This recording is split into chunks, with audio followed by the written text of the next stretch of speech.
Bismillahirrahmanirrahim.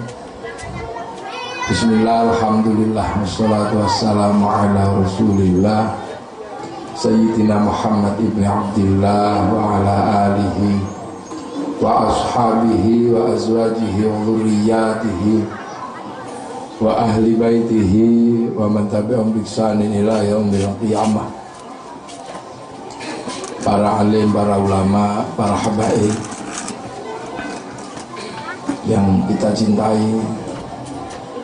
pada Bapak Bupati, Bapak Ismu yang saya ketemu lagi sudah lebih segar. Saya ketemu pas pilkada, jadi kelihatan cuapek ya. Sekarang sudah sumringah. Mudah-mudahan diberi kesehatan oleh Allah, bisa ngomong kita semua dengan cara yang baik dan benar. Pengurus Nahdlatul Ulama yang saya hormati, Ketua Takmir yang saya hormati, hadirin wal hadirat yang berbahagia. Malam hari ini kita mengadakan tasyakur Maulidin Nabi Muhammad sallallahu alaihi wasallam. Ini wujud syukur kita. Syukur karena dengan lahirnya Nabi Muhammad kita mendapat nikmat terbesar di dunia, yaitu nikmat iman. Nah, ini cara orang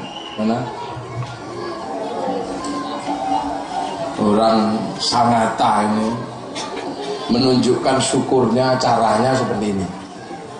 Ini cara sini, cara bersyukur ya, wujudnya kayak gini. Dan yang harus diingat, maulid itu beda-beda, caranya beda-beda.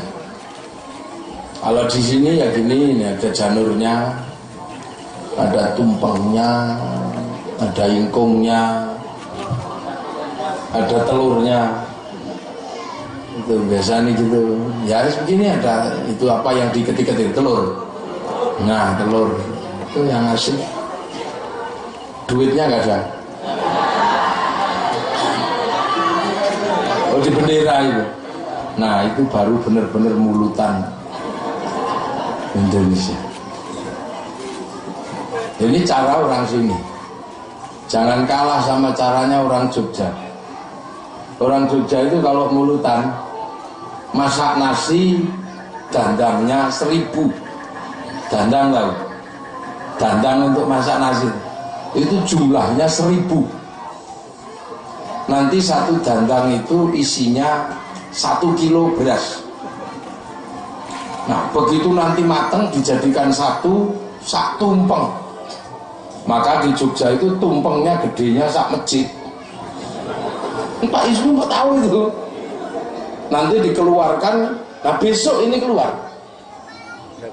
di alun-alun Jogja, dipikul sama 100 orang laki-laki yang gagah-gagah.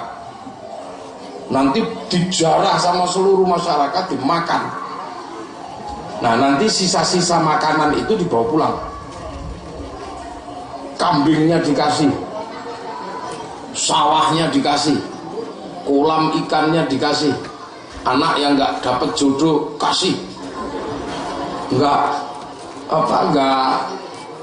cepet-cepet punya keturunan kasih.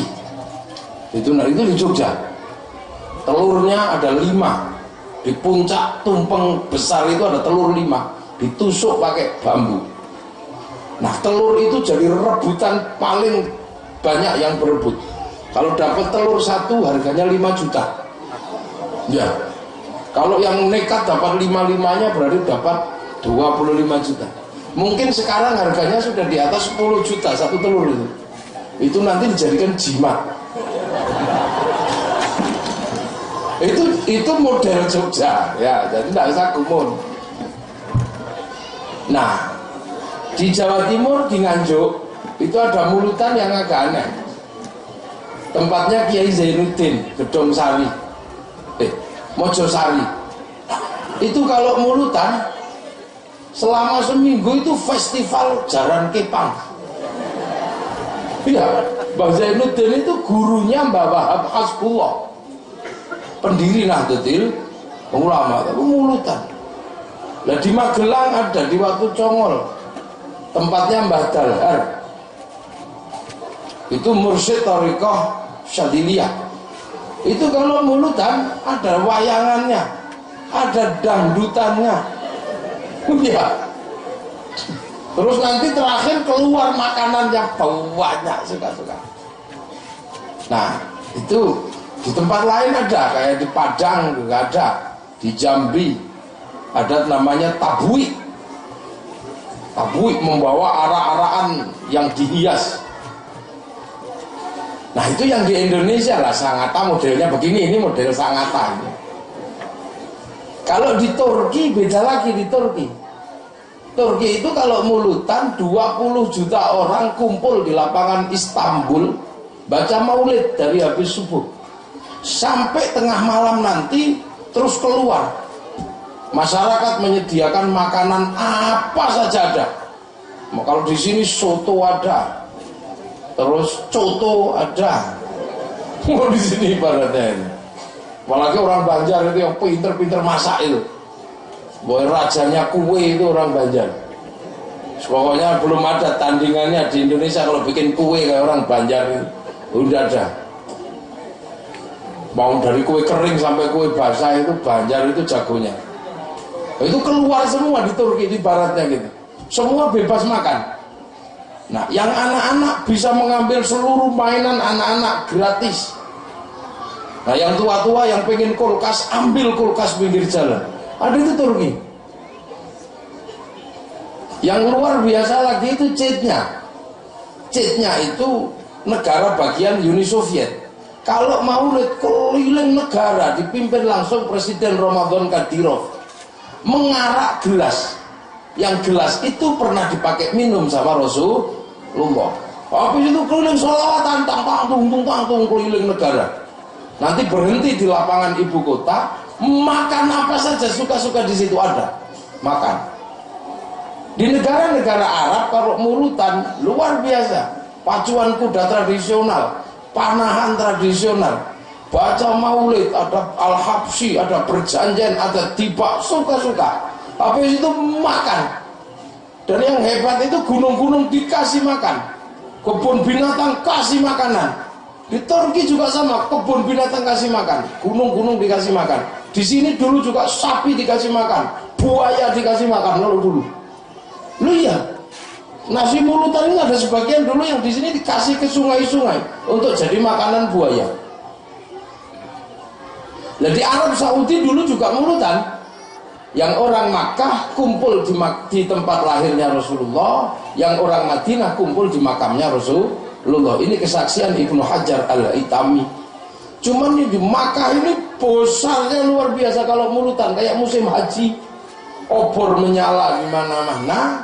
Terus habis itu makan tersedia, orang kafir orang apa boleh makan di sekitaran Haramain, makan semua. Sisa makanannya nanti taruh di Jabal Babun, gunung antara Makkah Madinah yang isinya monyet semua itu. Makan semua monyet itu. Nah, tapi yang di Makkah kemudian bermasalah. Madinah Makkah bermasalah karena maulid di Makkah Madinah selalu menghasilkan kesedihan. Karena setiap maulid di Makkah Madinah mengingat kembali terbunuhnya cucu Rasulullah Muhammad Sallallahu Alaihi Wasallam yang namanya Sayyidina Husain. Sayyidina Husain dibunuh sama Yazid bin Muawiyah. Lah orang-orang ingat Yazid kok tadi makal gitu. Semua ingat bahwa Yazid punya ibu dari Najd. Kampung Najd adalah kampung kucluk di Arab itu. Apa-apa salah gitu. Kampung nekat. Lah Sayyidina Ali dibunuh Abdurrahman bin Muljam, juga kampungnya Najd ya Abdurrahman bin Muljam. Dilalah penguasa Haramain Ibnu Saud asalnya juga kampung Najd. Dilalah juga yang bangun faham Wahabi di Arab adalah Muhammad bin Abdul Wahab yang nulis kitab Kasyfus Syubhatil Khaliqil Ardi Was Samawat, juga dari kampung Najd. Wah, akhirnya orang bahas Najd di mana-mana. Negara khawatir jangan-jangan pembicaraan tentang Najd sampai pada pembicaraan tentang negara. Maka Abdul Aziz bin Abdurrahman As-Sa'ud melarang maulid Nabi dari Makkah Madinah. Maka sampai sekarang tidak ada di sana. Pelarangannya adalah pelarangan politik yang kadang oleh orang Kalimantan disamakan dengan pelarangan syar'i. Itu sesungguhnya pelarangan politik, sama seperti Pak Harto melarang orang kumpul lebih dari 3 orang dianggap subversi. Lah ini yang kadang kita nggak ngerti. Wah, di Arab nggak ada. Kenapa di semua negara Islam ada, kok di Arab nggak ada? Mestinya pertanyaan itu jawabannya adalah itu. Ya. Nah, pertanyaannya kenapa maulid Nabi ini kok berbeda-beda? Yang harus diingat, umat Nabi berbeda. Umat Nabi itu sederhana. Siapapun yang sudah mengatakan wa asyhadu anna Muhammadar Rasulullah, ya umatnya Nabi Muhammad. Umatnya Nabi Muhammad tidak membedakan warna kulit, tidak membedakan ras. Siapapun yang sudah waqafa billahi syahida Muhammadur Rasulullah, ya sudah, ini umat Rasulullah. Lah umat Rasulullah itu kan gak sama. Ada yang cuma modal syahadat tok. Ada yang sudah naik meningkat, mau sholat setahun sekali lebaran, ada umat Nabi ini yang baru sukanya seminggu sekali Jumatan. Ada yang senangnya baru maghrib tok. Ada umat Nabi ini ya sudah ngaji, sudah sholat, tapi kalau kata Pak Ismu bukan cari jalan berlubang, tapi cari lubang berjalan, ya jalan terus ya ada. Itu juga umat Rasulullah ya. Umat Rasulullah itu ada yang sudah sholat tapi banting kertu gak berhenti-berhenti, ya ada. Ada umat Rasulullah yang sudah sholat, sudah syahadat, ya udah baik, tapi oplosannya jalan terus ya ada. Ada umat Nabi yang sudah sholat tapi ganggu istri orang, jalan terus ya ada. Nabi ini yang kadang orang lupa. Nabi itu bukan kepala desa yang wilayahnya cuma satu desa. Nabi bukan bupati. Pak Ismu ini bupati, gak boleh turut campur Bupati Kutai Kartanegara. Presiden Indonesia ini wilayahnya cuma Indonesia. Pak Jokowi gak boleh turut campur dengan wilayah Brunei, gak boleh. Nah, Nabi ini utusan Allah, rahmatan lil alamin. Wa ma arsalnaka illa rahmatan lil alamin. Aku tidak utus engkau Muhammad kecuali jadi rahmatnya orang seluruh alam. Jadi yang harus dipahami bahwa Rasulullah itu bukan cuma punyanya orang yang suka terbangan, enggak. Yang enggak suka terbangan juga umat Rasulullah. Itu bukan cuma punyanya yang jenggoten aja, enggak. Nabi itu punya semua orang. Pak Ismu gak punya jenggot, tapi ketua Nahdlatul Ulama jelas umatnya Rasulullah. Rasulullah itu bukan cuma miliknya orang cingkrang aja, enggak. Juga bukan cuma miliknya orang yang batuknya hitam, enggak. Semua Rasulullah itu milik semua manusia yang sudah mengatakan wa asyhadu anna Muhammadar Rasulullah. Maka mulai jangan heran. Nah, kadang kita ini yang sering bertanya-tanya, kenapa setiap maulid di semua negara urusannya kok makanan gitu? Mesti makan, di sini juga makan. Kalau nggak maulid mana ada beginian ya? Nggak ada telur-telur begini kalau nggak maulid. Sama-sama peringatan hari besar Islam. Tapi kalau mulutan ada gendero uang, ada apa? Ini di semua negara. Kenapa? Rasulullah juga punya anak-anak ini juga umat Rasulullah. Lah kalau anak-anak ini suruh ngaji, ya nggak bisa dengerin. Maka anak-anak biar seneng maulid Nabi, bikin bendera uang. Akhirnya dia seneng mulutan, kalau mulutan dapat uang. Loh, jadi nggak perlu diajari lagi, nanti gedenya pasti suka pada Rasulullah. Lah kenapa sih urusannya kok sama makanan? Ini semua tidak lepas dari tradisi Rasulullah kalau memperingati maulid Nabi. Rasul itu juga mulutan, tapi caranya Rasulullah kalau mulutan puasa. Itu cara Rasulullah puasa. Nah, ketika Rasulullah puasa, semua sahabat ini bikin makanan untuk berbuka Rasulullah. Loh, tapi yang bikin masakan bukan satu orang, semua sahabat masak. Sehingga kalau menjelang maghrib, seluruh makanan itu penuh di rumahnya Rasulullah. Nanti terus Rasulullah terima kasih dari sahabat-sahabat itu. Nanti Rasulullah terus ngundang kembali para sahabat, diajak makan bersama makanan yang ada di tempat Rasulullah. Nah, apa sesungguhnya di balik itu? Makanan itu memang punyanya sahabat, yang masak sahabat, tapi makanan itu diberikan pada Rasulullah. Begitu diambil kembali sama sahabat, dimakan kembali, ini sudah makanan Rasulullah. Begitu ini makanan Rasulullah dimakan kembali sahabat, walaupun itu tadi punyanya sendiri, ini yang diharapkan adalah barokah dari Rasulullah, doa Rasulullah. Begitu sudah makan makanan dari Rasulullah, orang ini mendapatkan barokah. Lah, barokah makanan ini tidak bisa dianggap sembrono, karena makanan adalah sumber kehidupan. Ketika masuk ke dalam darah menjadi daging, dia daging barokah. Nah, daging barokah itu nasibnya seperti apa? Wajib masuk surga, wong daging barokah gitu loh. Makanya kalau seluruh tubuh ini penuh daging barokah, manusia terbebas dari iblis bertempat dalam diri manusia di dalam aliran darah. Kalau seluruh aliran darah manusia berisi energi makanan barokah, iblis gak punya tempat. Makanya kalau orang kesurupan dikasih minum, kasih doa, begitu diminum sama manusia, diserap oleh tubuh, seluruh tubuh berisi aliran doa dan barokah, iblis gak punya tempat, makanya iblisnya pergi. Nah, makanya sekarang kalau maulid mentradisi, seluruh makanan ditafaulkan pada Rasulullah. Begitu kembali lagi, ini sudah penuh berkah dari tafaul pada Rasulullah, dikasih doa. Begitu dimakan sama kita, kitanya barokah. Dikasih sungai, sungainya barokah. Dimakan buaya, buayanya nggak doyan manusia loh. Ini ilmu hakikat yang sekarang hilang. Kasih makan anak, anaknya barokah, wajahnya bersinar, dicintai sama laki-laki. Kasih kolam, kolamnya barokah. Sampeyan tidak semua orang bisa dibilangin diajar kepalanya, diajari ilmunya, tidak bisa. Tapi kita bisa memberikan barokah pada orang lain dengan memberi makanan barokah. Makanya besok kalau mulutan jangan cuma satu ingkungnya, yang banyak.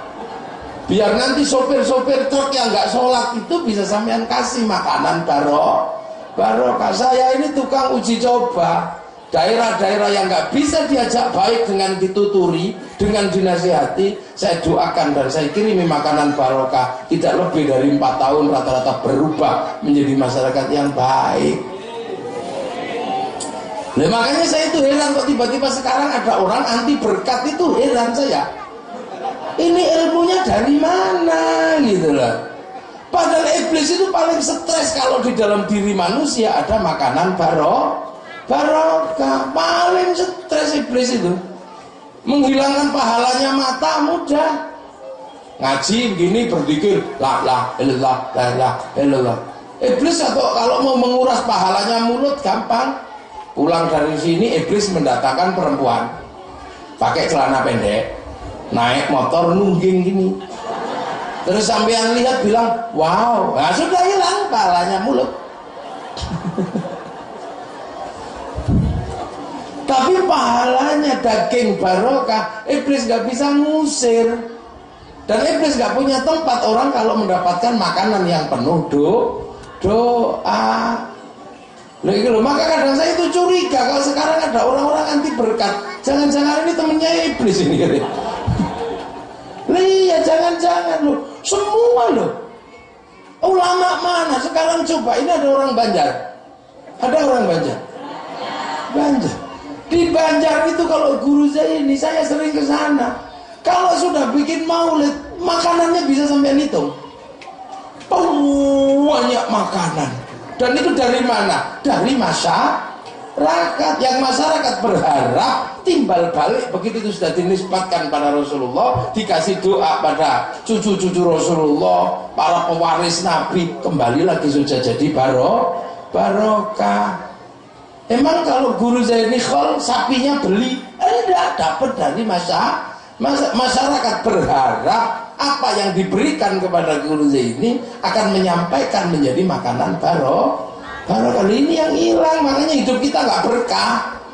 Kenapa? Karena yang diharapkan berkah cuma mulutnya aja ngaji, tapi dalam darah dan alirannya kita lupa. Kepala isinya ilmu, mulut isinya nasihat, darah isinya makanan. Dan makanan barokah jawaban perubahan kaum muslimin. Sampai nggak percaya, sini siapa yang cintanya ditolak? Saya minta apel 1, tak dongani, suruh makan 2 hari atau besok pagi I love you. Itu makanan. Makanan juga bisa mencelakai orang. Makanya dulu Pak Ismu waktu nyalon bupati, saya bilang, Pak Ismu silakan makan, tapi jangan makan sesuatu yang tidak ketahuan juntrungnya dari mana. Jengkel sama kepala desa, kasih makanan, dikasih linggis di dalam makanan, dimakan, ini malang betulnya ada linggisnya, namanya santet. Ini makanan, makanya kita jangan sembrono. Loh, makanya air dikasih orang sholawatan, depannya ada air, ini ada air. Loh, itu sesungguhnya ini yang sekarang hilang dari tradisi kaum muslimin. Lah Rasulullah mulutan. Nah sekarang banyak yang mempertanyakan, emang Rasulullah mulutan? Ya mulutan, tapi kenapa caranya kok gak begitu ramai begini? Ya caranya berbeda. Cara yang ramai seperti ini, yang pertama kali mencetuskan adalah Sayyid Salahuddin Al-Ayyubi. Karena Sayyid Salahuddin Al-Ayyubi menghadapi tekanan waktu perang salib. Hampir 300 tahun tidak ada yang kalah, tidak ada yang menang. Sementara pasukan salib sudah dipimpin oleh Pangeran Richard yang gelarnya Lionheart, di mana pasukannya sudah dirantai kakinya, dan kakinya ini sudah dirantai dan nggak bisa mundur. Kaum muslimin agak keder.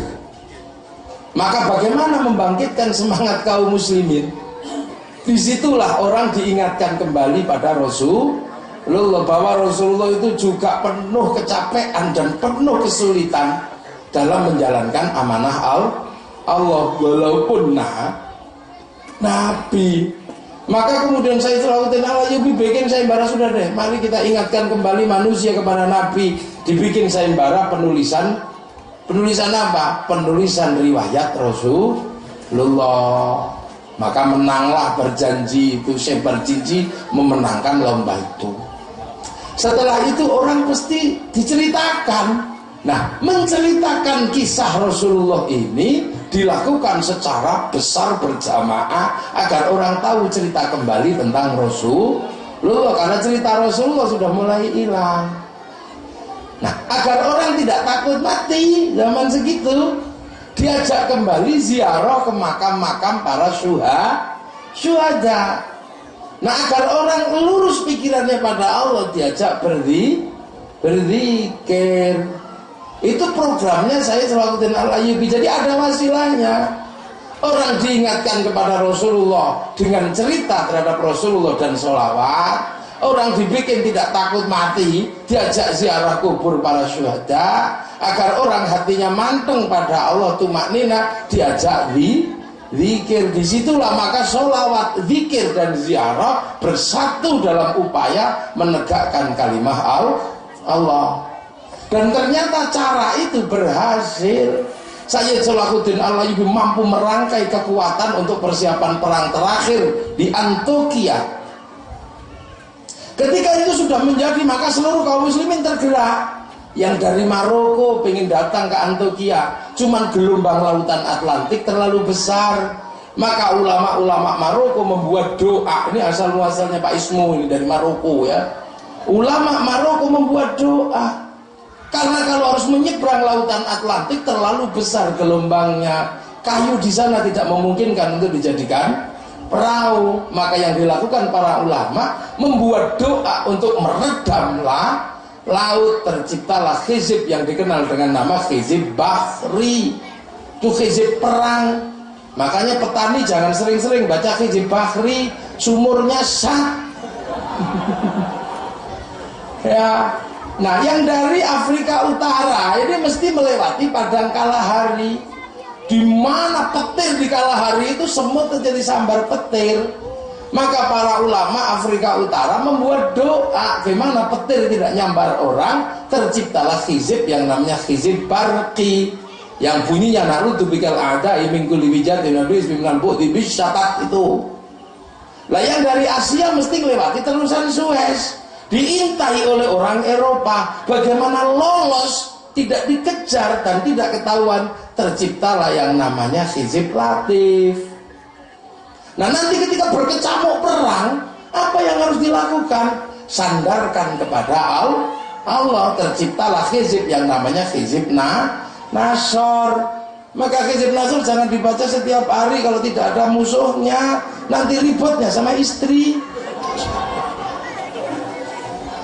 Nah kalau sudah tidak ada harapan, nanti harus bersandar wasilah pada Rasulullah, terciptalah sholawat nariyah. Makanya nariyah ini juga berat. Yang kemarin dibaca 1 miliar itu. Makanya di mana-mana hujannya lebat. Karena dalam nariyah ada wayustasqal ghamamu. Kadang lupa. Makanya dulu para ulama kalau baca nariyah imbangannya burda. Kenapa? Karena burdah ini urusannya juga dengan air sebenarnya. Burdah itu yang nulis adalah Syekh Busiri. Syekh Busiri itu terkenal mau mati, stroke. Udah nggak bisa lah, ngomong aja nggak bisa, kencing nggak bisa, berak nggak bisa, udah tinggal nunggu detik-detik kematian. Semua orang sudah bilang, wah Syekh Busiri mau mati kayaknya. Tapi anehnya pagi-pagi Syekh Busiri tiba-tiba sudah jogging. Joggingnya itu lah ya, orang satu negara kaget loh, kok Syekh Busiri tiba-tiba sehat, ngapain katanya. Semua orang berbondong-bondong, ini orang ajaib ini pasti punya doa ajaib ini atau obat ajaib. Tanya Syekh Busiri, kok anda sehat? Ya segar. Loh, udah sakit lagi? Enggak, udah lewat, saya udah sembuh. Hebat anda. Obatnya apa? Enggak. Nah kenapa? Semalam saya ngimpi Rasulullah datang, saya diselimuti sama Rasulullah pakai burdah. Burdah itu selimut luriknya Rasulullah. Lah habis diselimuti, karena saya rindu Rasul, ya sudah, habis itu sampai lihat sendiri, nah kan? Jogging kan aku. Ini bukan sulap, bukan sihir, ya kan? Nyata ini. Wah, akhirnya orang satu negara ini apa-apa dimintakan doa pada Syekh Busiri. Doa apa saja terserah Syekh Busiri yang berdoa dan semuanya makbul. Gak ada doanya Syekh Busiri ditolak sama Allah, pasti berhasil. Hingga satu ketika negara dilanda kemarau panjang yang luar biasa. Sang raja minta pada orang-orang untuk minta pada Syekh Busiri agar berdoa. Akhirnya ya Allah, turunkan hujan ya Allah, turunkan hujan ya Allah. Nggak manjur, doanya nggak manjur, nggak turun hujan.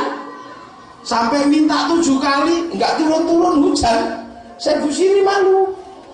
Gimana saya yang udah terlanjur terkenal doanya manjur, ini minta udah 7 kali nggak berhasil katanya. Karena Syekh Busiri merasa ini suruh istirahat ini. Nak ini suruh istirahat ya, duduk ya, bagus. Ini calon-calon bupati ini bisa duduk ya. Syekh Busiri loh, ini kok saya enggak manjur doa saya. Akhirnya Syekh Busiri naik ke atas gunung uzlah, mujahadah lagi, mengasah doa, tetap aja nggak hujan. Ini mumet ini Syekh Busiri. Di tengah kegalauan Syekh Busiri hujan tidak turun, sementara di bawah menunggu doa Syekh Busiri. Ini ada orang jelek gitu, celana pendek, nggak pakai baju, motongi kayu-kayu kering, tiba-tiba nantang langit orang ini, weh, ya Allah, turunkan hujan, weh, pakai kayunya itu jogrok-jogrok ini, kalau kita ingatnya kan kayak orang Cina ya, makanya orang Cina itu doanya manjur, wong Tuhannya gini-gini, pakai api. Nah kalau kita memang agak lambat karena ini lambat. Nah ini orang juga sama, udah jelek gitu, lucu, dekil. Ya Allah, ya Allah, turunkan hujan ya Allah. Awas kalau nggak turun. Di mana nasib saya kalau hujan ini nggak turun? Itu seketika, gitu, hujan luar biasa. Syekh Busiri, ini siapa ini? Saya yang terkenal wali, doanya nggak manjur. Ini udah jelek gini, doanya manjur sekali. Akhirnya Syekh Busiri mau nanya, nggak berani. Orang ini turun setelah hujan itu. Turun, masuk sebuah rumah besar. Nah Syekh Busiri karena udah malam nggak mau dodok pintu, pulang Syekh Busiri. Begitu pulang, ternyata di rumahnya Syekh Busiri udah ribuan orang menyambut dengan bangga. Masya Allah, Masya Allah, Masya Allah, matur nuwun, terima kasih Syekh. Doa Anda manjur, doa Anda hebat, doa Anda sekarang sudah dikabulkan Allah, semuanya sudah hujan. Wah itu kalau kita gitu ya, nggak gitu lah. Lah Syekh Busiri jawabannya, bukan saya katanya. Hah? Oh bohong, bukan saya. Kalau kita ya insya Allah lah, insya Allah.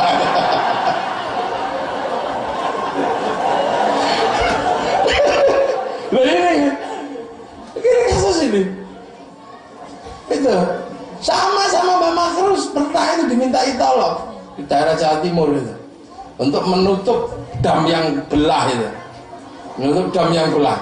Mbak Makrus itu sampai terbang, naik turun. Jadi satu pohon kelapa itu turun lagi, masuk ke dalam sungai, terbang lagi. Akhirnya damnya itu kelak gitu. Nah kita yang lihat waktu itu yang bilang, Pak, jenengan hebat bisa terbang dasmu. Wong aku diangkat dibanting terbang. Padahal itu kalau kita bilang ya insya Allah kita tidak ada yang tahu. Sama Syekh Busiri, Anda hebat. Enggak, bukan aku, bukan. Coba kalau kita itu tadi, insya Allah ya udah, nggak usah dipikir lah gitu aja tuh, gitu kan. Ini Syekh Busiri, sampai akhirnya semua orang nanya, ya Syekh, kalau bukan engkau siapa? Ada di sana pokoknya. Oh, nggak percaya. Tapi karena Syekh Busiri nggak pernah bohong, raja akhirnya sedikit percaya. Mendatangi rumah yang ditunjuk sama Syekh Busiri yang isinya orang tua itu. Ternyata yang keluar itu orang gagah besar, ganteng, istrinya cantik gitu. Keluar, ada apa? Oh raja, ada apa? Enggak, kamu kok rumahnya bagus, sekarang kerjamu apa?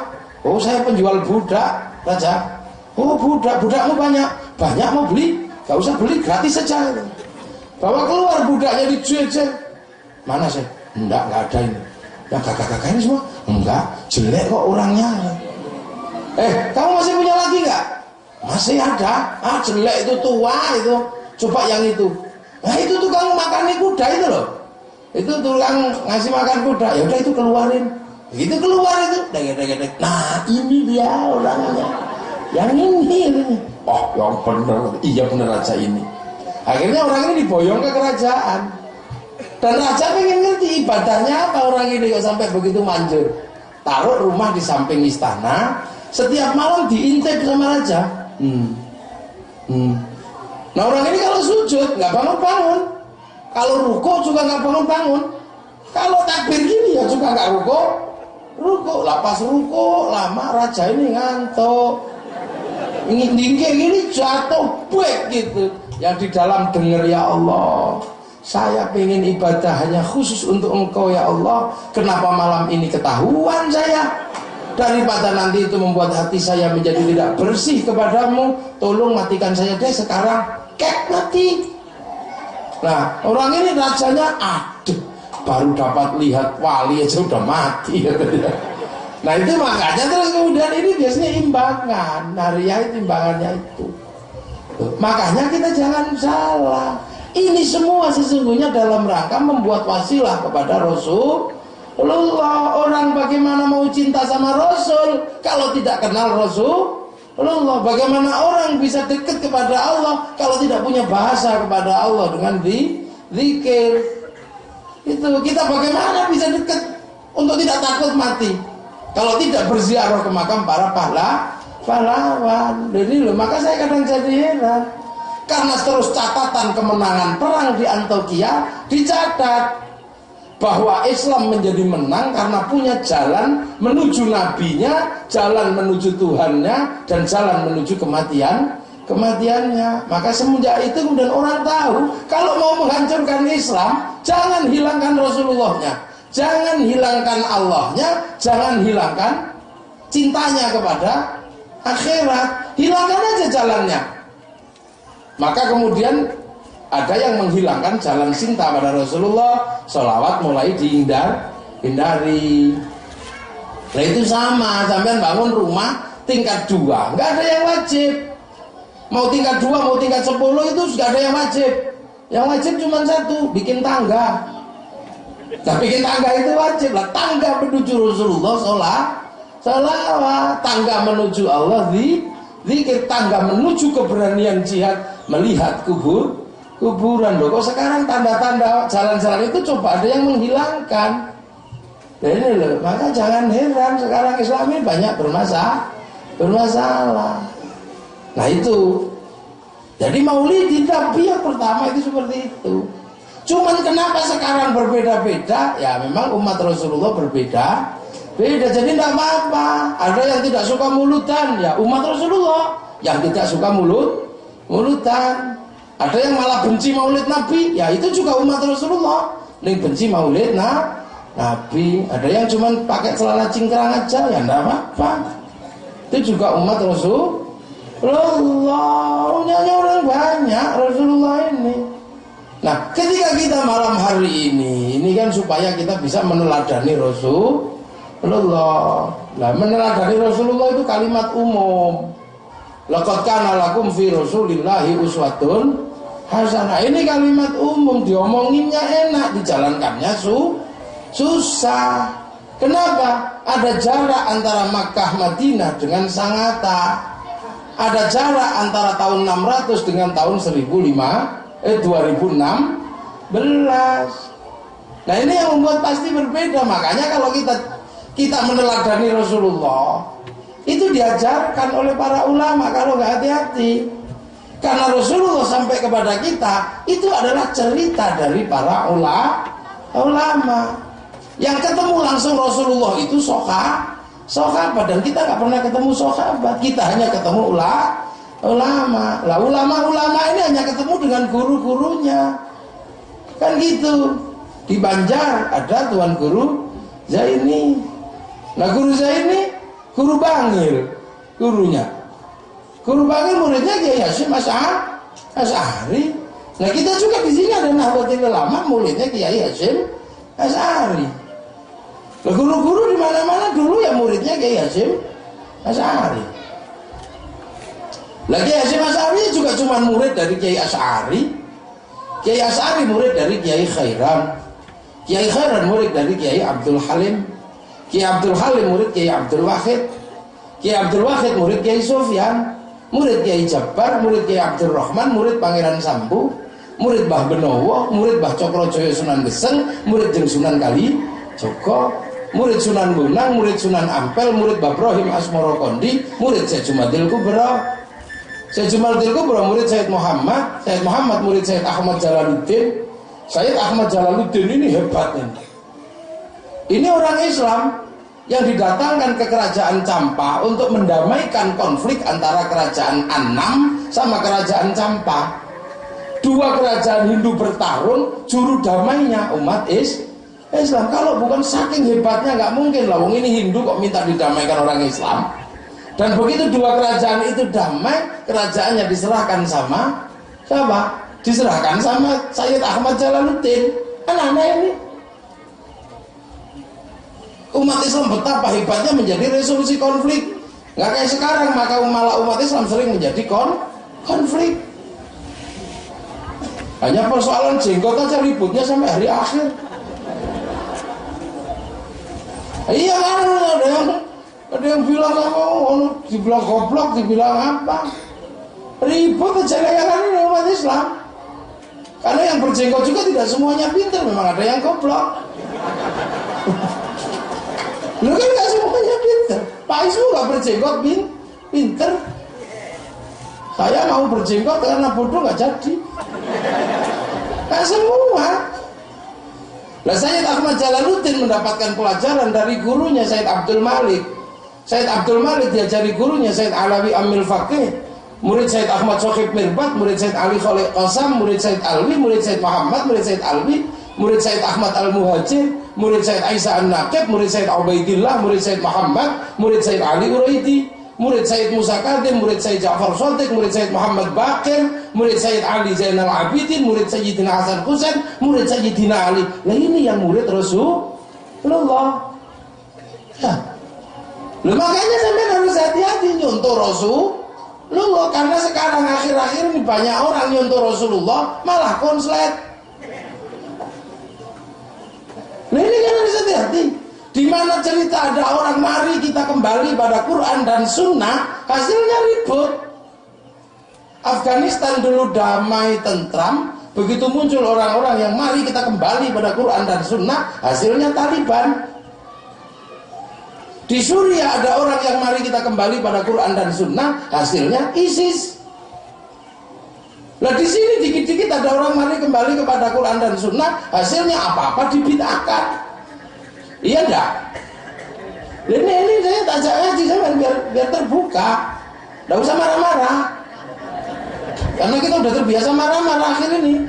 Dikit-dikit tekbir gitu dia susah kita. Ini mencoba menjadi umat Rasulullah itu yang benar itu gimana? Tidak semua yang dijalankan oleh Rasulullah itu bisa dijalankan oleh umatnya. Makanya nyontoh Rasulullah dari dulu sudah diajarkan harus pakai ilmu. Nah semua, tidak semua yang dijalankan Rasulullah adalah sunnah yang wajib dijalankan secara keseluruhan oleh umatnya. Rasulullah di Makkah makannya pakai kurma sama roti, menghasilkan makan dengan tradisi tiga jari. Kalau 3 jari adalah sunnah yang harus dijalankan oleh seluruh umatnya, maka bagaimana dengan nasib orang Makassar, orang Bugis yang makanannya coto? Apa maksa 3 jari ya kocar kacir? Ya tidak bisa. Rasulullah ini di Arab, lahir pakai jenggot, sudah pasti berjenggot kalau orang Arab itu. Nah yang di sini ini secara genetik bukan orang Arab, ini ada terah Mongolia, ada ras Mongoloid yang kalau lahir nggak ada jenggotnya. Orang Dayak jarang yang punya jenggot, orang Jawa jarang yang punya jenggot, Sunda jarang sekali yang punya jenggot. Kadang jenggotnya cuma 12 gitu. Nah kalau kemudian jenggot adalah sunnah yang harus dijalankan oleh seluruh umatnya, lantas bagaimana dengan yang tidak punya jenggot? Umat Rasul yang ada di Makkah yang perempuan mesti pakai jubah panjang, matanya gak kelihatan. Kenapa pakaian seperti itu cocok dengan tanah yang bersih, dengan kelembapan yang bagus di Makkah? Lah terus bagaimana kalau itu kemudian harus dijalankan oleh umat Nabi? Bagaimana yang ada di Sangatta, yang kerjaannya manen sawit, yang kerjaannya nanam padi? Pak Ismu nggak bisa. Lah ini termasuk yang nggak bisa. Makanya kita jangan terus kemudian ini sunnah, ini bid'ah. Kalau nggak sunnah, kalian menjalankan bid'ah. Loh makanya dari dulu ulama sudah mengatakan bid'ah itu ada yang baik, ada yang huruf bid'ah hasanah, bid'ah sayyi'ah.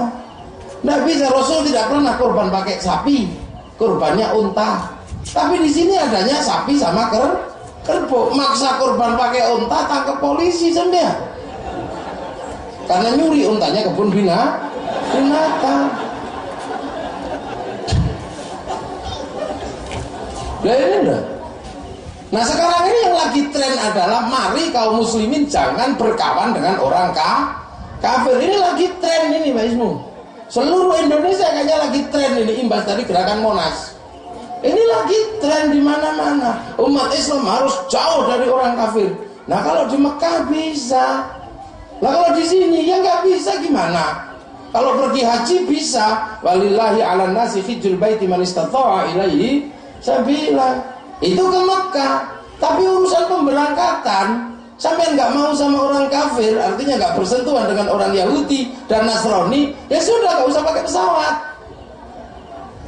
Yang bikin pesawat orang Yahudi, orang Nasrani. Urusan haji ke Mekah, tapi urusan pemberangkatan punyanya orang kafir. Tapi kalau kita tidak mau berkawan dengan kafir sedikit pun, ya sudah pakai perahu pinisi saja, tidak apa-apa.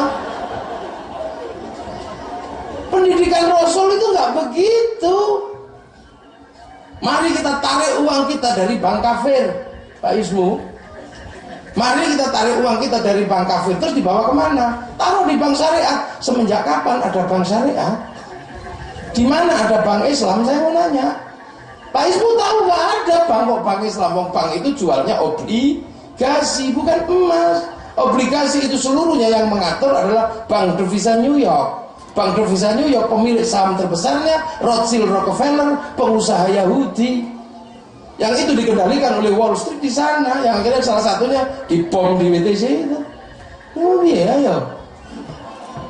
Kita nikah bisa. Angkahtuka wa zawajtuka Zainab binti Fahri bil mahril adawati sholah khalan. Bisa. Qabiltu nikah wa tazwija bil mahril madkur. Bisa. Tapi urusan dandan, apa kita masih percaya dengan bedak sini? Enggak, bedaknya pasti urusan Prancis, urusan Eropa.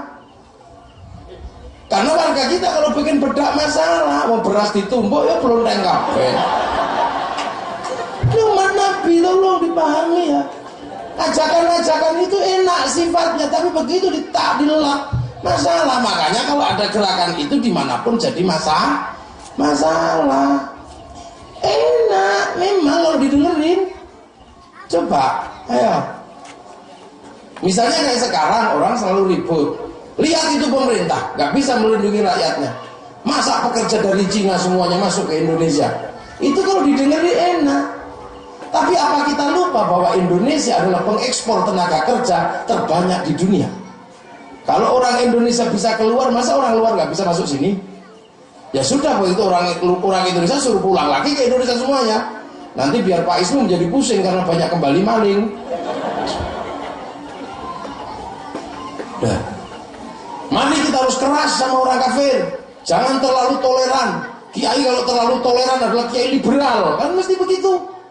Nah kalau yang berpikir begitu, mari kita Bosnia Herzegovina. Gara-gara Islam terlalu toleran, Islam hilang dari Bosnia. Dari Eropa, gara-gara terlalu toleran, Islam hilang dari Eropa. Yang kalau berpikir begitu orang Islam. Nah kalau yang berpikir begitu biksu wiratu. Mumpung rohinya belum kuat, jangan sampai terjadi kayak tanah Indonesia dulu Hindu menjadi Islam, maka orang Islam yang ada di rohinya, mari kita bunuh duluan. Nah itu kan pikirannya begitu. Nanti kalau orang Bali mikirnya juga begitu. Mari kita mumpung dulu Hindu Islamnya, dulu itu Indonesia itu Hindu.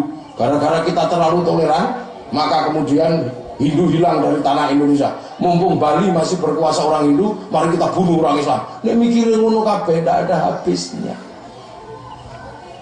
Makanya para ulama itu kalau mikir sesuatu panjang. Kiai-kiai Nahdlatul Ulama itu panjang mikirnya. Contoh sekarang urusan rokok ini yang sering jadi masalah. Kiai dibully gara-gara kiai tidak ikut mengharamkan rokok. Ini yang tren. Yang kadang kalau nggak mikir pikirannya kiai. Ibu-ibu saya tanya, suka suaminya ngerokok? Sing banter? Yang keras? Lo denger gak ada yang suka kan? Tapi kenapa Para kiai yang biasanya mengeluarkan hukum, yang lain sudah mengharamkan hukum rokok, kiai kok belum? Terutama kiai NU. Ulama-ulama sepuh Banjar, ulama-ulama sepuh Bugis, kenapa kok gak ikut-ikut? Karena tahu, walaupun semua perempuan mengharamkan rokok, kiai tidak boleh karena alasan itu mengharamkan rokok, karena rokok gak ada hukumnya. Rokok itu hukumnya seperti daging kambing. Kalau jantungan jangan makan, tapi kalau nganten baru makanlah daging kambing. Hukumnya seperti melinjo. Kalau kamu sehat makanlah melinjo, tapi kalau kamu asam urat janganlah makan melinjo. Hukumnya seperti bupati, tidak ada hukumnya. Kalau kamu merasa bisa, jadilah bupati. Kalau nggak bisa ya jangan coba-coba jadi bupati. Tangkap KPK kamu. Lu kan gitu sama. Tembakau juga nggak ada hukumnya. Makanya jangan dikasih hukum haram. Kalau tembakau dikasih hukum haram, seluruh unsur tembakau haram. Nanam tembakau haram, jual rokok haram, ngerajang tembakau haram, nyium bako haram, minjamin truk untuk ngangkat tembakau haram. Seluruh terkait tembakau adalah haram. Tapi jangan lupa kita warga negara Indonesia, kita punya APBN yang menyerap 74 triliun dari rokok. Kalau rokok kamu haramkan 74 triliun haram masuk APBN. Begitu masuk APBN rokoknya haram, APBN-nya ikut haram. Untuk bangun jalan-jalannya haram. Maka orang yang mengharamkan rokok dosa lewat jalan itu. Ini fakih, aja sembrono. Sampeyan tuh, banter tepuk Ini fakih, makanya ulama selalu tenang. Jangan dulu. Yang lain sudah haram tapi gak mikir, udah mengharamkan rokok, rebutan APBD lagi kan. Ini masalah. Ya Pak Ibu, yang mengharamkan rokok jangan dikasih. Kasihan itu haram terus. Kayak Hizbut Tahrir. Hizbut Tahrir ini kan juga masalah di Indonesia, mengharamkan Pancasila tapi hidup di Indonesia, selalu pakai uang Indonesia. Setiap uang Indonesia ada stempelnya Pancasila. Dosa tok itu. Makanya Kiai Hasyim Asy'ari waktu mengatakan man tasyabbaha biqaumin fahuwa minhum, siapa yang menyerupai Belanda dia bagian dari Belanda. Belanda pinter, Mbah Hasyim suruh bayar pajak. Tapi Belanda minta Mbah Hasyim suruh bayar pajak pakai duit gulden. Mbah Hasyim nggak mau karena sudah mengharamkan produk Belanda, gulden produk Belanda. Mbah Hasyim bilang kalau bayar pajak pakai sapi silakan ambil, pakai beras silakan ambil, tapi kalau pakai gulden nggak mau aku. Maka Mbah Hasyim ditangkap, bawa ke penjara Medaeng Surabaya. Seluruh santri datang, nggak ingin Kiai Hasyim dibebaskan Belanda, karena Kiai Hasyim kau anggap salah. Kami muridnya pikirannya sama dengan pikiran Kiai Hasyim, maka mohon penjarakanlah kami semua. Londonnya pusing, mau menjara orang satu aja mumet, tambahin santri Nusantara ya nggak bisa kasih makan ya. Nah ini pola pikir, makanya jangan sembrono. Itu loh. Makanya misalnya kayak Kiai kemarin, Ahok kafir, Kiai itu enggak loh. Kiai tenang ya, ntar dulu, karena Ahok kok kafir kan, enggak apa-apa kalau nggak jadi. Nah kalau jadi gubernur, keputusan agamanya mengangkat kanwil Departemen Agama tidak sah.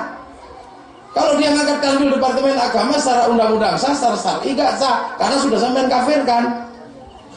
Terus ngangkat naib di kampung, menikahkan orang, anak-anaknya tidak sah, haram semua itu anak-anak. Ngawur aja. Ini fakir. Maka sampean kalau mau mencuci daging, enggak usah niat menghilangkan darahnya. Begitu darahnya diniatkan hilang, ada satu tetes dalam daging, dagingnya haram. Lu fakir itu jangan dibikin main-main. Maka ya sudahlah, nggak suka aja, demo aja, nggak usah pakai istilah kafir. Karena kalau kafir tidak boleh menjadi pemimpin umat Islam, bagaimana nasib umat Islam yang ada di Kupang? Bagaimana umat Islam yang ada di Nusa Tenggara Timur? Bagaimana nasib kaum muslimin yang ada di Manado? Bagaimana nasib kaum muslimin yang ada di Irian Jaya? Jangan pakai kalimat kafir. Kadang kiai dianggap lambat. Kenapa? Kiai tidak progresif. Loh, kiai itu pikirannya panjang. Tukang terbang ini jelas Islam semua. Terbangnya mana? Itu kayunya juga bikinan lokal, kulitnya kambing lokal. Tapi pinesnya itu produksi Cina.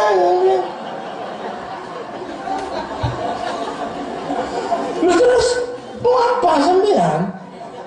Loh, aku ini Danon, jangan taruh sini, udah pergi aja. Ini Danon, perusahaan Eropa, kafir Yahudi ini. Nah, maka caranya jangan begitu. Produk kafir tidak boleh dipakai. Naiknya Rubicon, ini gimana? Naiknya Alphard. Kita ke masjid itu sholat, tapi urusan keberangkatan nggak percaya sama kaki, percayanya sama Vario. Cepat. Loh, makanya hukum itu jangan tergesa-gesa. Kalau nggak suka gitu aja, nggak usah ngomong haram. Kiai tahu bank itu tidak ada yang halal, tapi kiai tidak pernah mengharamkan bank. Kenapa? Tidak ada sampean bisa lepas dari bank. Pak Ismu kemana-mana bawanya ATM. Mana ada foto itu halal? Nggak ada foto halal. Tapi kiai diem aja, ya nggak halal, nggak haram, dan diem aja. Karena nggak mungkin sampean foto KTP nggak ada fotonya. Loh, ini umat Nabi yang jauh, bukan umat yang di sana. Makanya hati-hati. Ini kalimat-kalimat ini menjebak kita. Maka kita lebih sering ribut karena makan kayak seperti itu mentah. Makanya mencontoh Rasulullah itu ada ilmunya. Namanya apa?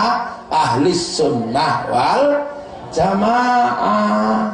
Nah, ahli sunnah itu Rasulullah, wal jamaah itu beda.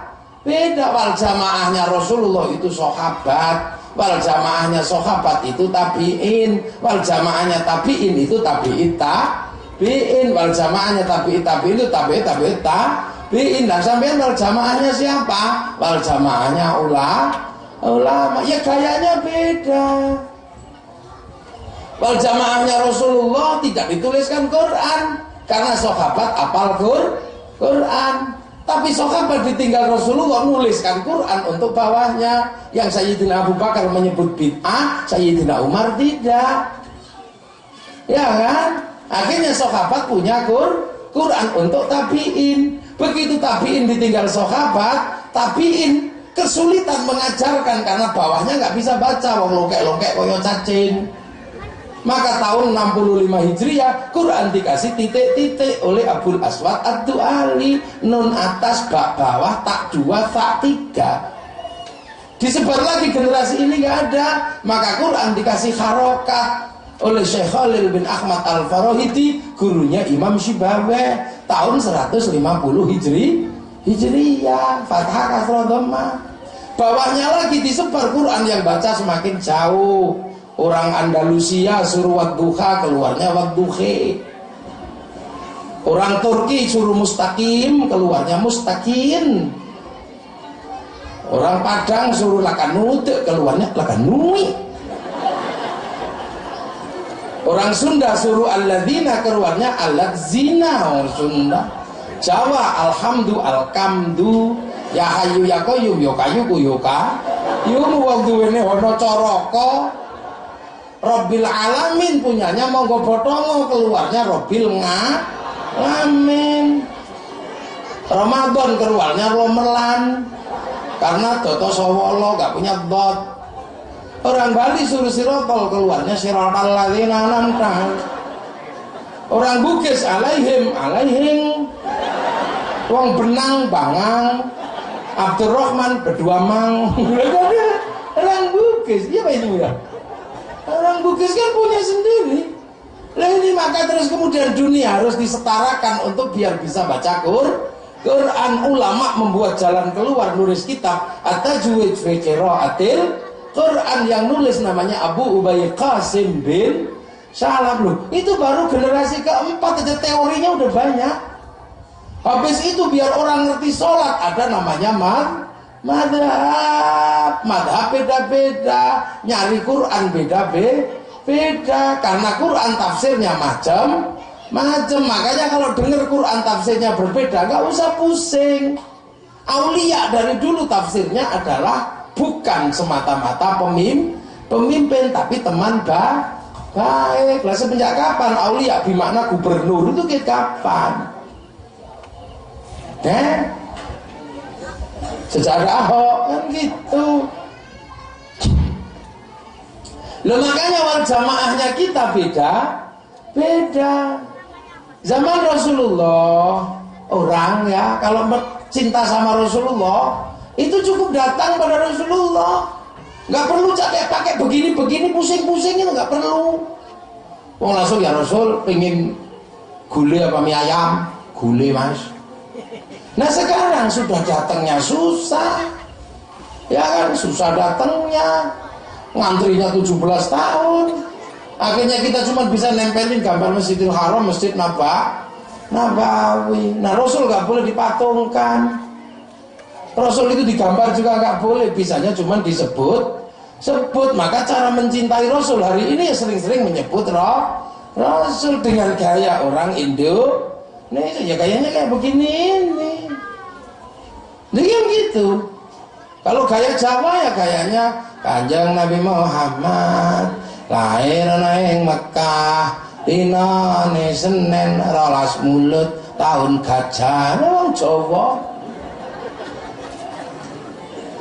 Nah kalau ini kan santri enak nyebutnya wassalamun mustamirun kulakhini atajandat. Santri. Kalau yang tua ya kayaknya orang tua. Halo ya Nabi, salam, alaika, ya Rasul. Halo yang tua. Terus kamu sebut bid'ah, ya itu cara berbeda dengan yang di sana. Kan gitu, yang suka, yang orang Banjar ya kayak Banjar. Ya Rasulullah salamun alik ya Rafi'a sani wa daraji. Itulah gaya orang Banjar. Tabaru gunungnya Bamega.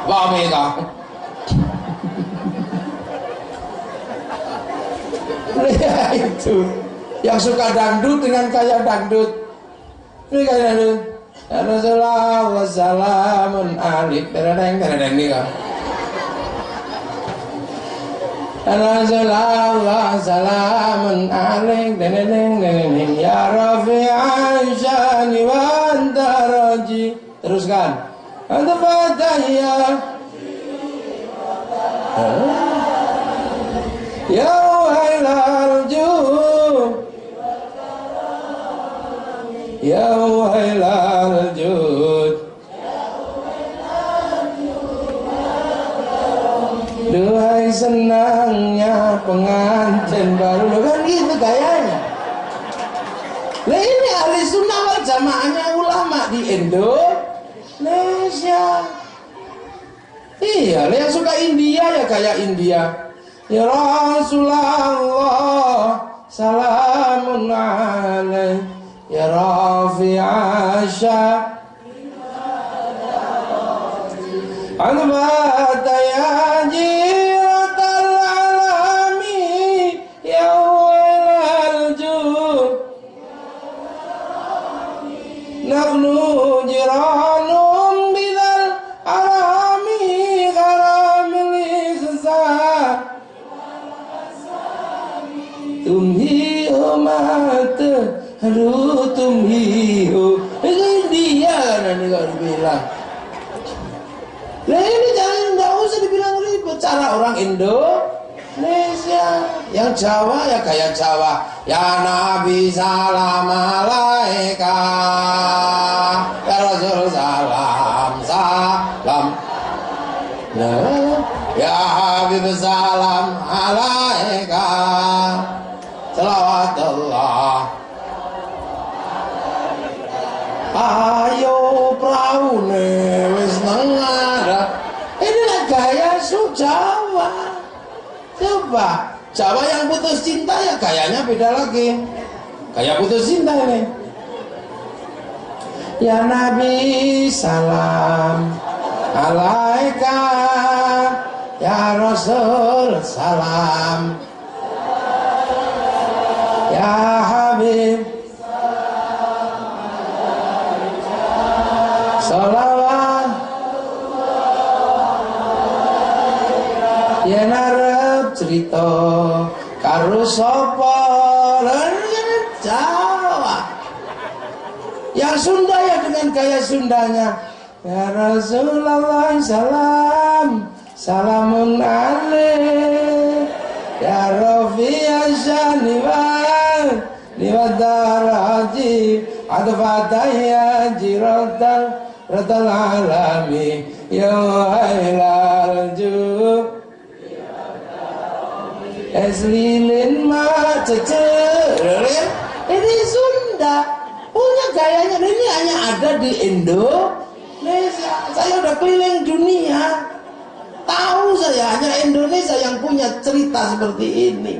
Makanya semua cinta Rasul. Kalau Habib saya kan kayak Arab.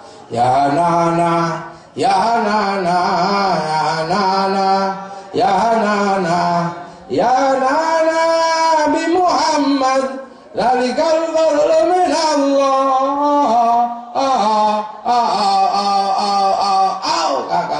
Ya nana. Kayaknya Habib Syekh sekarang lagi tren. Lah orang sangat ngikut sholawatnya Habib Syekh nggak paham. Ini muni opo. Akhirnya karena saking cintanya datang ke alun-alun sangat karena nggak tahu bawa bendera aja. Ya nana, ya nana, yang nggak kebagian bendera bawa jempol. Ya nana. Mana ada dunia seperti Indonesia yang mampu menanam Islam sesuai dengan sistem perbedaan dalam sebuah bangsa dan negara.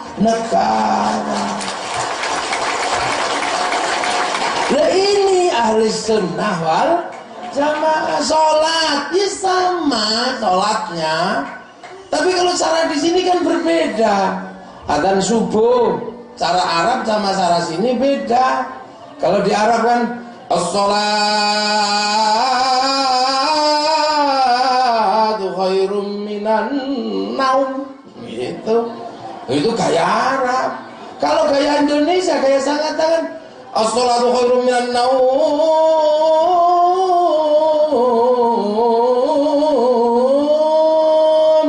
Sholatnya pendek, tidurnya yang panjang. Lihat kan? Jadi jangan lihat. Nah terus sholat biasanya. Kalau di Arab sampai sekarang sholat itu cepat. Karena sholat duhur contoh 11:30 ya. Makmumnya itu dari jam 10 sudah nunggu di dalam masjid. Karena Masjidil Haram itu kecil. Gak ada masjid di dunia sekecil Masjidil Haram. Sampai orang sholat aja gak muat begini-begini di sana. Kalau ini kan masjidnya gede sampai gini-gini ya gak kesenggol. Ini masjidnya gede ini, longgar. Kalau Masjidil Haram sempit. Iya kan? Oh sempit Masjidil Haram, saya kesana berkali-kali nggak pernah longgar. Oh ini terus di sini kan sampai gini-gini Pak Ibu. Udah gede masa diperbesar lagi jangan. Nah itu, lah terus akhirnya kalau di sana 11:30 adzan qomat. Kalau di sini 11:30 duhur. Ada yang masih mancing, ada yang masih di ladang. Maka di sini dulu biasa manggilnya 1:30. Itu Indonesia, enggak usah pusing sampean. As-sholatu ala waktiha. Sholat itu di atas waktu. Sholat duhur 11:30 sampai 1:30. Mau depan, mau tengah, mau belakang ya nggak apa-apa ambil. Sholat duhur, sholli fardhu dhuhri arba'an, Allahu Akbar. Lagi 1 rakaat deng asar, nggak apa-apa. Yang penting kepalanya sholat duhur. Ini fakih, nggak usah pusing sampean. Makanya dulu dipanggil Allahu Akbar, Allahu Akbar. Nanti nggak datang 1, 2, bukannya masuk masjid malah ngerokok. Ya kiainya sabar nunggu Robbana ya Robbana Rabbana zalamna anfusana wa illam taghfir lana wa tarhamna lanakunanna minal khasirin. Sambil toleh, udah masuk belum? Nggak datang-datang, nggak masuk-masuk. Ya ada yang kurang jawab, biasanya pakai ngelus dodo karena capek ya.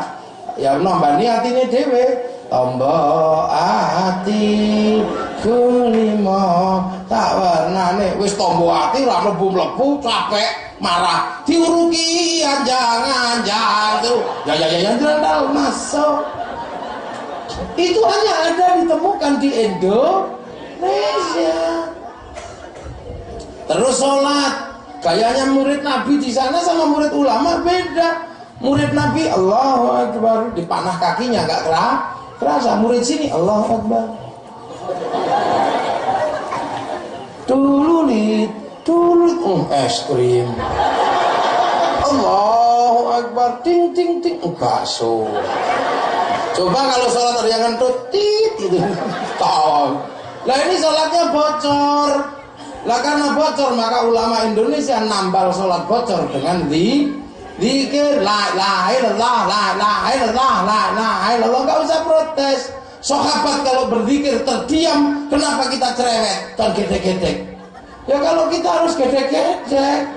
Kenapa? Santri Rasulullah di sana waktu itu sahabat murid Rasulullah diem begini, hatinya usul kepada Allah, hatinya nyampe pada Allah. Nah orang sangat diem begini ya tidur sampai turu sampean. Makanya di sini la ilaha illallah la ilaha illallah la ilaha illallah biar yang tua-tua denger. Karena kalau imamnya diem begini, yang tua-tua nggak dengar apa-apa, terus itu bilang itu bunyinya apa ya? Akhirnya ke pasar biar kelihatan gaya beli tasbih. Baca apa mbah? Mbah. Nggak tahu aku.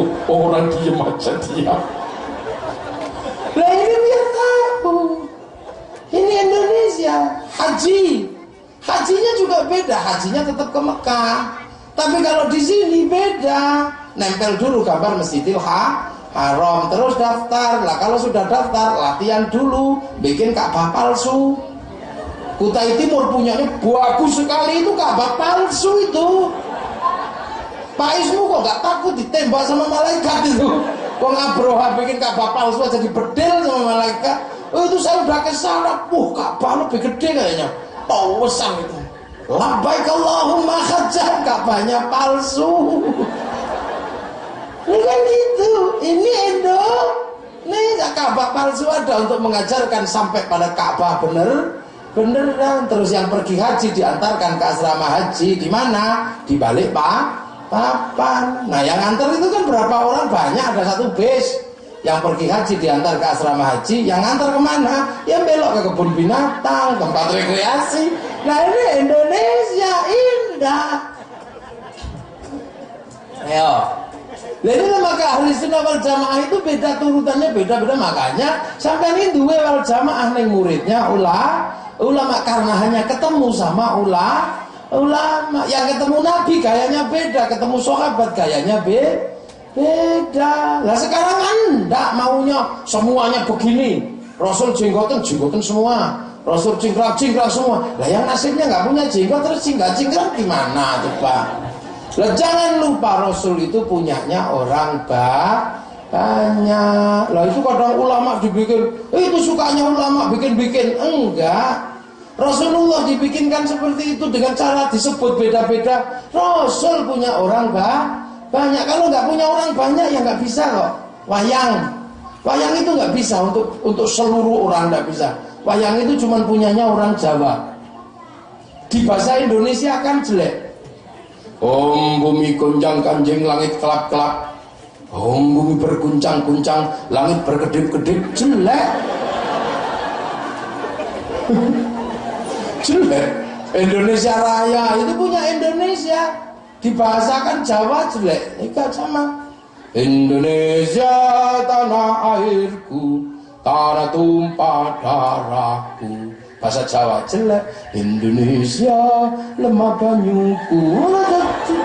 Apalagi Banyumas, lebih susah lagi. Indonesia lemah banyu ninyong. Nggak cocok gitu. Adzan itu juga gak cocok ternyata kalau dipindah-pindah gaya lain nggak bisa. Hayya 'alas shalah.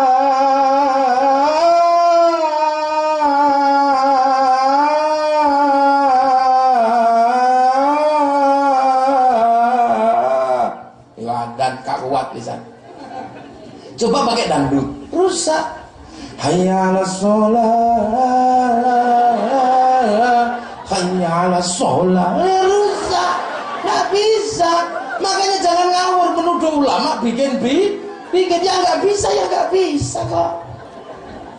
Lo ini lo Indonesia, kita ini Islam yang ada di Indonesia yang dengan cara seperti ini hari ini penyumbang kaum muslimin terbesar dunia Indonesia. Saat Suriah sudah dedel duel, saat Eropa sudah habis, saat Afrika juga sudah habis, Afghanistan habis, Mesir luluh lantak, yang tersisa terkuat terbaik hanya ada di Indonesia.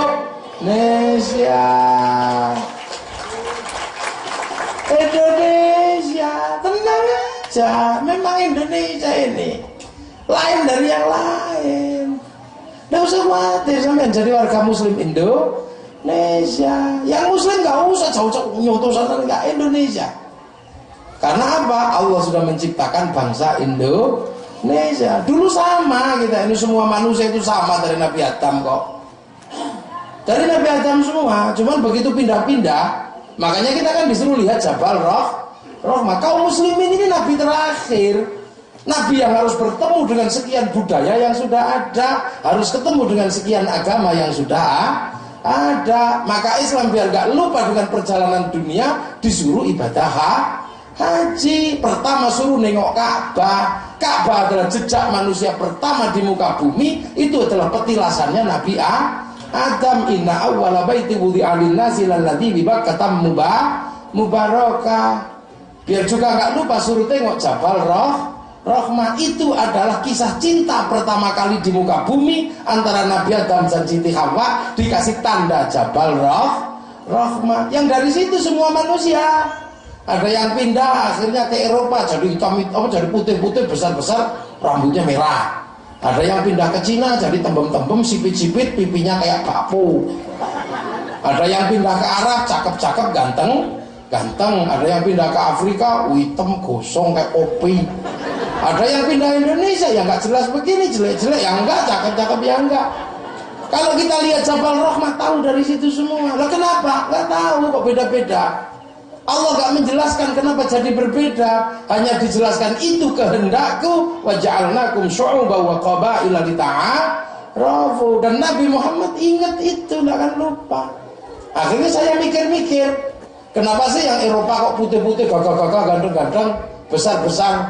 Seingat saya karena di sana ada musim dingin, maka dibikin besar biar lemaknya banyak. Jadi kalau kena musim dingin gak cepat mati. Yang di Arab cakep-cakep, ganteng, karena di sana gak ada air, biar gak usah mandi juga tetap ganteng, tetap cantik. Nah yang di Afrika kenapa hitam-hitam? Di sana kan binatangnya buas. Kalau dibikin putih besar dikejar singa kelihatan.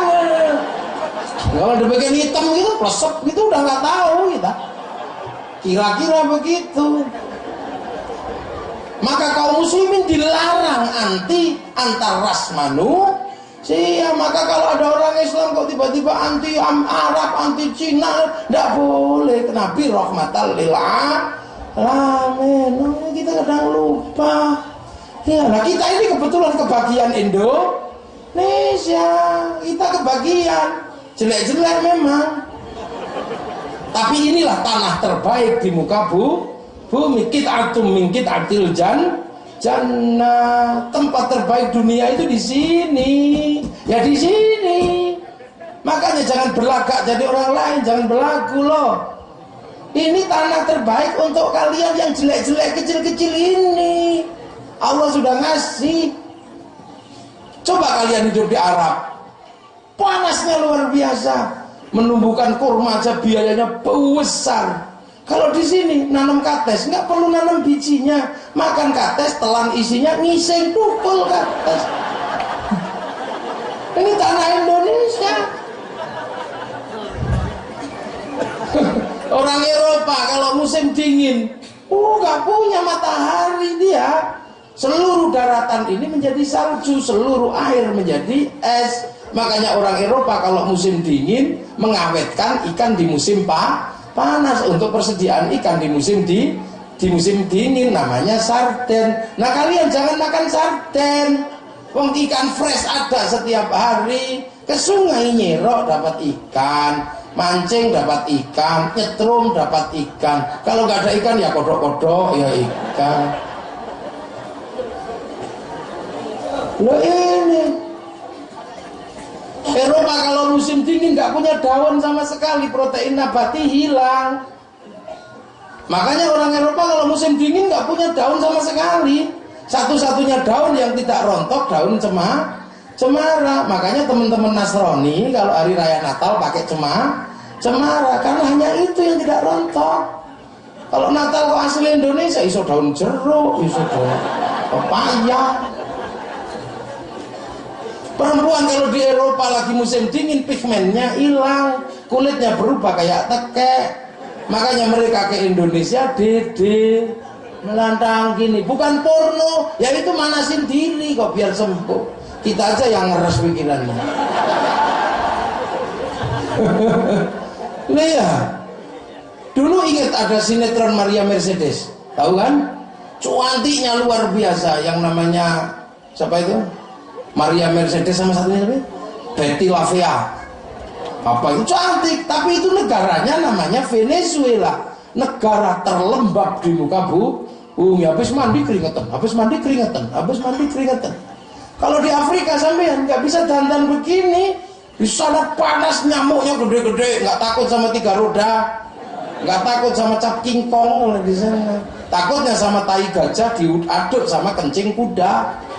Nanti saripatinya dioleskan ke tubuh, baru nyamuknya pergi.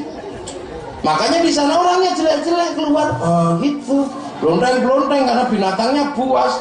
Kalau cantik-cantik, gitu. Kalau sama jeleknya kan, jelek lah. Ini tempat terbaik dunia, maka ini diincar oleh dunia internasional dari tahun dulu.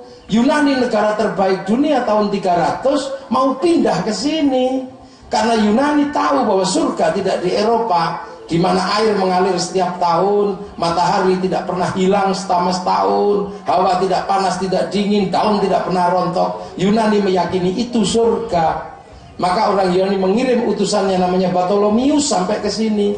Padahal Yunani waktu itu Socrates, Plato, Aristoteles, filosof-filosof dunia ada di sana. Tuhannya namanya Zeus, istri Tuhan namanya Hera, punya anak Hercules. Udah lengkap sebenarnya, tapi pengen ke sini tapi gagal. Yang bisa ke sini malah orang India, satu bangsa besar boyong ke sini, transit di sebuah pulau namanya Pulau Maldives, dipimpin Kudunga, bikin kerajaan Salangkanaya, rajanya Kudunga. Nah, anak Kudunga transit terbang ke kawasan Indonesia di timur sini ini, bikin kerajaan namanya Kutai Kartanegara, rajanya Mulla Warman, kuat di sini. Tapi waktu itu yang dicari emas, nah di sini adanya batu bara, makanya terus pindah kan, anaknya pindah ke ujung kulon Jawa Barat, bikin kerajaan Salokonegoro, rajanya Dewa Warman. Anak Dewa Warman boyong ke pedalaman Jawa Barat, bikin kerajaan Tarumanegara, rajanya namanya Purna Warman. Anak Purna Warman pecah dua, yang ke utara Sima bikin Kalingga, yang ke selatan bikin Galuh, namanya Sinasana. Anak Sinasana masuk ke pedalaman Jawa Tengah, bikin kerajaan Mataram namanya Sanjaya, punya anak Warak, Wawa, Balitung, pindah Kedu, bangun Borobudur. Di situ Merapi meletus, maka separuh lari ke Palembang, dipimpin Balaputra Dewa, bikin kerajaan Sriwijaya. Yang separuh pindah ke Malang, pimpin Pusindok, bikin Tumapel. Itu tak urutnya tekan sesuk, tak rampung. sampai kita menjadi bangsa terkuat di dunia. Karena dari Tumapel diganti oleh Kenaro, sebab Kendedes punya istri terlalu cantik namanya Kendedes, bawa lari sama Kenaro. Kenaro menyerang Kediri tahun 1222, Kertajaya kalah, mendirikan Singosari. Singosari berdiri menjadi negara terkuat dunia. Kenaro ganti Anusapati, ganti Tohjoyo, ganti Ranggawuni, diganti Kertanegara, jadi negara terkuat di dunia. Kita bukan anak keturunan bangsa Curu, kita anak keturunan bangsa besar, dan kita pernah menjadi penguasa 2/3 dunia. Jangan pernah malu menjadi orang Indonesia. Kertanegara menguasai 2/3 dunia. Mongolia mengirim pasukan setelah meruntuhkan Arab, meruntuhkan Eropa, meruntuhkan Cina, ngirim utusan namanya Menci. Sama Kertanegara Menci cuma dipotong kupingnya. Akhirnya Mongolia mengerahkan seluruh pasukan terkuatnya. Ternyata pasukan terkuat Mongolia ditakuti dunia karena punya kapal induk, sanggup mengangkut 1.500 tentara, 500 kuda. Tapi Kertanegara nggak takut, maka Kertanegara mengerahkan kapal induknya. Kapal induk Mongolia ditabrak hancur karena kapal Kertanegara sanggup mengangkut 2.500 tentara, 1.500 kuda, 3 kali lipat kapalnya kapalnya Mongolia. Habis di sana. Ekspedisi namanya Pamalayu. Setelah Pamalayu tidak pulang lagi ke Singosari, meninggal di Semenanjung Sumatera, terkenal dengan sebutan bangsa Melayu. Ya. Jadi kita jangan merasa kita bangsa kecil, enggak. Kertanegara ini kuatannya besar.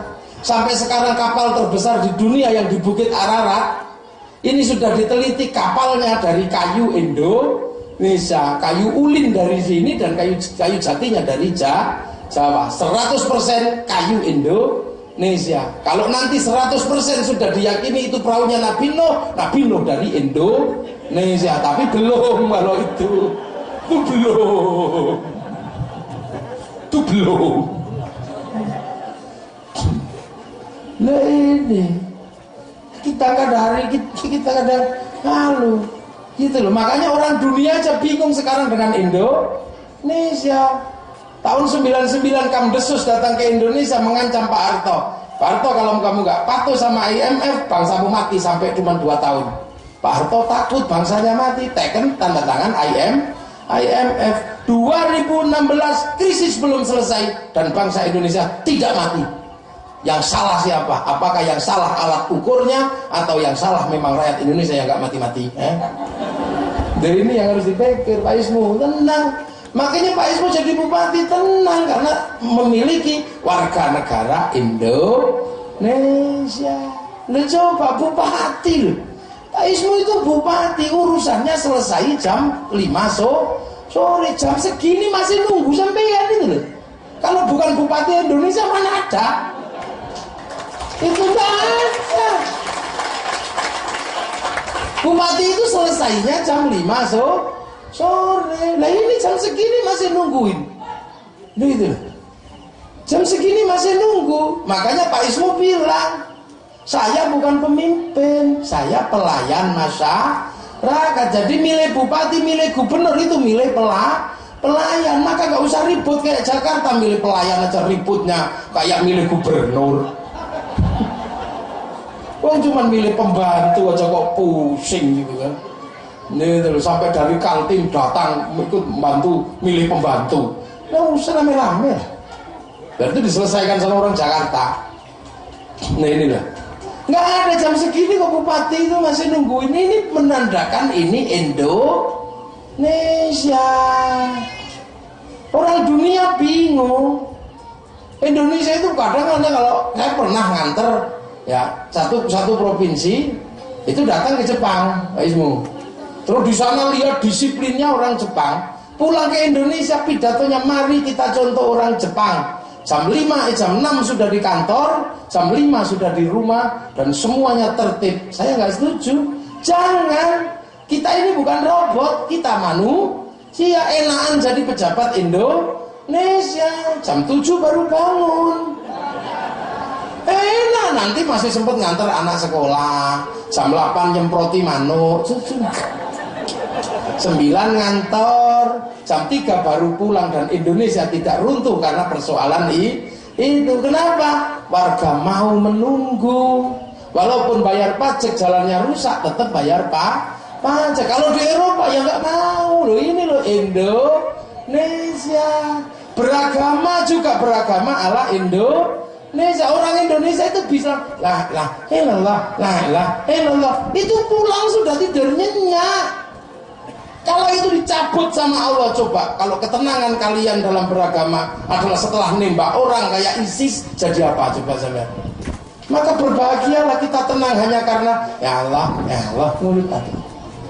Nah ini namanya ahli sunnah wal jamaah Indonesia.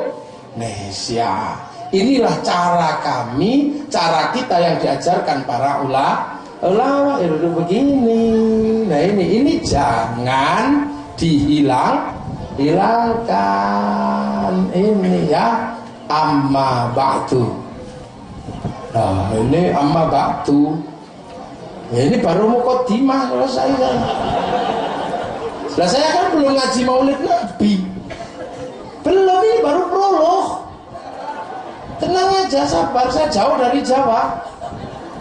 Loh, soalnya biasanya saya ngaji begini nggak di Indonesia, di Uzbekistan, di Maroko, tempatnya Pak Ismu, di Casablanca, kadang di Timur Tengah, karena semua pengen tahu kenapa Islam di Indonesia stabil, semua pengen belajar. Dilala kadang saya yang ngasih pelajaran. Ya sekarang ngaji pelajaran di Kutai di Sangatta, makanya nggak sama kan kayak biasanya. Ya ngajinya beda, ngaji pelajaran ini, ngaji sekolahan tak cari biar nggak ribut gitu loh. Nah ini baru muqaddimah, baru amma batu. Jadi tenang aja, nggak usah lirik telur, nggak hilang nggak. Ya, karena akan kita jelaskan nanti biar nggak pusing kita. Bagaimana Rasulullah mengelola umatnya itu berbeda dengan yang kita bayangkan selama ini. Rasulullah itu umatnya nggak cuma yang pintar, yang bodoh juga ada. Yang pintar dikelola dengan cara orang pintar, yang bodoh dikelola dengan cara orang bodoh. Dan bagaimana mendatangkan Islam ke Indonesia? Lah karena ini sudah amma batu, ya sudah ambil telur, ya sudah ambil telur, itu barokah itu. Ini duitnya diambil, ambil duit, ayo mana syutingnya ini bagus. Ini mulutan yang sesungguhnya yang kayak gini. Ayo ambil telur, nah itu baru. Wah. Ini ayo ambil telur. Nah ini baru keindahan maulidin Nabi Muhammad sallallahu alaihi wasallam, baru kelihatan. Nah inilah kan. Nah itu permennya masih ada duitnya itu di atas itu. Nah kan gitu habis. Nah ini semua yang diambil malam hari ini adalah barang yang barokah. Nah cukup ya sampai di amma ba'du aja, terusannya besok. Kalau kapok ya nggak apa-apa, tapi kalau nggak kapok ya tak jelasin lagi besok ya. Ini cuman sampai di amma ba'du, jadi baru muqaddimah Pak Ismu ya. Nah inilah biar kita tahu Indonesia, kita punya bangsa Indonesia dengan cara Rasul paling seneng lihat orang Indonesia itu, paling suka lihat orang Indonesia.